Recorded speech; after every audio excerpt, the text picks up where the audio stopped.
Hello guys, welcome back to Upstox. दोस्तों, पिछले video में हमने गोल्ड की ट्रेडिंग स्ट्रैटेजी डिस्कस की थी। उस स्ट्रैटेजी में हमने देखा था कि कैसे मल्टीपल मूविंग एवरेजेस का यूज करके गोल्ड का मोमेंटम आइडेंटिफाई किया जा सकता है। आप उस स्ट्रैटेजी को डिफरेंट ट्रेडिंग स्टाइल के लिए भी यूज कर सकते हैं। अगर आप इंट्राडे ट्रेडर हैं तो आप 5 मिनट, 10 मिनट्स या 15 मिनट्स का टाइम फ्रेम यूज कर सकते हैं। अगर आप स्विंग ट्रेडिंग करना चाहते हैं तो आर्ली चार्ट यूज कर सकते हैं, और अगर आप पोजिशनल ट्रेडिंग करना चाहते हैं तो डेली चार्ट भी यूज कर सकते हैं। सबसे पहले तो थैंक यू सो मच, क्योंकि आप सब ने हमें उस वीडियो पे और उस स्ट्रैटेजी पर बहुत अच्छा रिस्पांस दिया। आपके कमेंट से हमें पता चला कि आपको स्ट्रैटेजी समझ में भी आई और आपने उसको टेस्ट भी करना स्टार्ट कर दिया है। लेकिन बहुत सारे क्वेश्चंस आए हैं कि क्या वही स्ट्रैटेजी सिल्वर में भी यूज की जा सकती है। और वैसे भी मैंने लास्ट वीडियो में बताया था कि अगली बार हम लोग सिल्वर के बारे में ही बात करने वाले हैं। तो आज हम सिल्वर की ट्रेडिंग स्ट्रैटेजी डिस्कस करने वाले हैं, लेकिन एक इंपॉर्टेंट बात, हम गोल्ड वाली स्ट्रैटेजी को एग्जैक्टली कॉपी नहीं करेंगे। सिल्वर में हम मूविंग एवरेजेस का यूज जरूर करेंगे, लेकिन यहाँ हम मोमेंटम नहीं बल्कि रिवर्सल कैच करने की कोशिश करेंगे। अगर आप सिल्वर के प्राइस मूवमेंट को देखेंगे ना,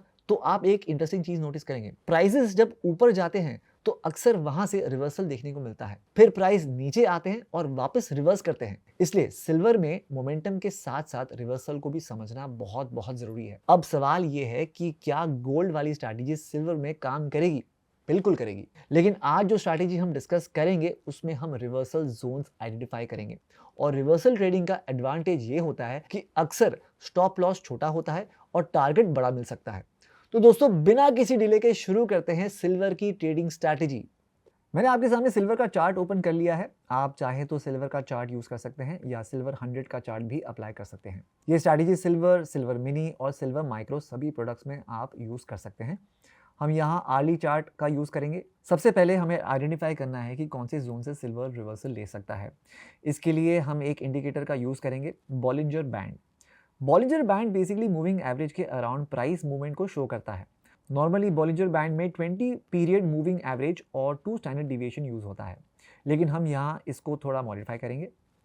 हम मूविंग एवरेज को 100 पीरियड कर देते हैं और स्टैंडर्ड डिविएशन को 3 कर देते हैं। अब इसका मतलब क्या है? 3 स्टैंडर्ड डिविएशन का मतलब है कि अप्रोक्सीमेटली 99% प्रोबेबिलिटी होती है कि प्राइसेस इस रेंज के अंदर मूव करेंगे, और अगर प्राइसेस इस बैंड के बाहर जाती है तो ये एक एक्सट्रीम जोन क्रिएट करता है। अब यहाँ नोटिस कर सकते हैं कि 100 कैंडल्स में जनरली बहुत कम कैंडल्स ऐसी होती हैं जो बॉलिंजर बैंड के बाहर जाती है, और जब प्राइसेस इतने एक्सट्रीम जोन में पहुंच जाती है तो रिवर्सल के चांसेस इंक्रीज हो जाते हैं। लेकिन सिर्फ बॉलिंजर बैंड के बाहर जाते ही हम ट्रेड नहीं लेंगे, क्योंकि हर बार रिवर्सल नहीं होता। हमें कॉन्फर्मेशन का वेट करना पड़ेगा। अब कॉन्फर्मेशन के लिए हम वही कॉन्सेप्ट यूज करेंगे जो हमने गोल्ड स्ट्रैटेजी में यूज किया था, EMA और SMA। EMA is exponential moving average और SMA is simple moving average. मैं यहाँ दोनों इंडिकेटर्स अप्लाई कर देता हूँ, लेकिन क्योंकि हमें सिल्वर में क्विक रिवर्सल कैच करना है इसलिए यहाँ हम 100 पीरियड यूज नहीं करेंगे, यहाँ हम स्मॉल पीरियड यूज करेंगे। अब आप 20, 30 या 40 पीरियड यूज कर सकते हैं, लेकिन एक चीज इंपॉर्टेंट है, EMA और SMA दोनों का पीरियड सेम होना चाहिए, दोनों के नंबर्स अलग नहीं होने चाहिए। अब स्ट्रैटेजी का रूल समझिए। जब प्राइस लोअर बॉलिंजर बैंड के बाहर चला जाता है तो हमें डाउनसाइड एक्सट्रीम मिलता है, लेकिन हम तुरंत बाय नहीं करेंगे। हम वेट करेंगे कि EMA और SMA बुलिश डायरेक्शन में आए। जब EMA SMA के ऊपर आए और दोनों अपर डायरेक्शन में मूव करें तो ये रिवर्सल कंफर्मेशन हो जाएगा। इसी तरह अगर प्राइस अपर बॉलिंजर बैंड के बाहर चला जाता है और EMA SMA बेरिश डायरेक्शन में आ जाता है तो ये शॉर्ट ट्रेड के लिए कंफर्मेशन हो सकता है। अब एक एग्जांपल देखते हैं। यहाँ प्राइस बॉलिंजर बैंड के बाहर गया, लेकिन हमने तुरंत शॉर्ट नहीं किया, हमने कॉन्फर्मेशन का वेट किया। जैसे ही EMA SMA बेरिश हुए, यहाँ सेल सिग्नल मिला और इसके बाद सिल्वर में स्ट्रॉन्ग डाउनसाइड मूव देखने को मिला। अगर आप यहाँ देखें तो कुछ दिन के अंदर काफ़ी बड़ा मूव कैप्चर हुआ। अब एक और एग्जांपल देता हूँ। यहाँ प्राइस लोअर बॉलिंजर बैंड के नीचे गया, उसके बाद हमें बुलिश कॉन्फर्मेशन का वेट करना था। जैसे ही EMA और SMA दोनों अपर डायरेक्शन में आए, यहाँ से सिल्वर ने स्ट्रॉन्ग अपसाइड मूव दिया और एक दिन के अंदर काफी बड़ा मूवमेंट कैप्चर हुआ। अब अगर इसी स्ट्रैटेजी को इंट्राडे में यूज करना है तो भी कर सकते हैं।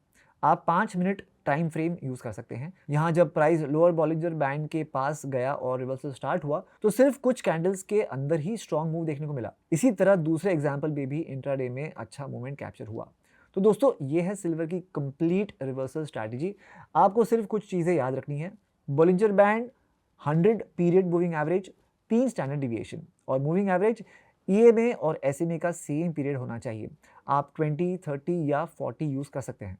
टाइम फ्रेम की बात करें, अगर आप इंट्राडे ट्रेडर हैं तो 5, 10 या 15 मिनट्स टाइम फ्रेम यूज़ कीजिए। अगर आप स्विंग ट्रेडर हैं तो आर्ली या 2 आर्ली चार्ट यूज़ कर सकते हैं, और अगर आप पोजिशनल ट्रेडर हैं तो डेली चार्ट भी यूज़ कर सकते हैं।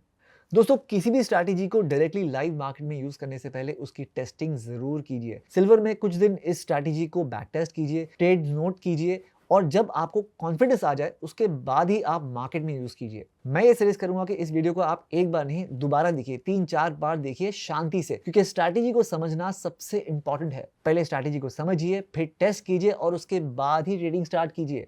मुझे आपका फीडबैक का इंतजार रहेगा। कमेंट्स में हमको लिख के जरूर बताइए कि आपको ये स्ट्रैटेजी और ये वीडियो कैसी लगी, और अगले वीडियो में हम आपकी रिक्वेस्ट पर क्रूड ऑयल की ट्रेडिंग स्ट्रैटेजी डिस्कस करेंगे। तो until next time, this is me Pravi signing off. See you in the next video. Investment in securities market are subject to market risks. Read all the related documents carefully before investing.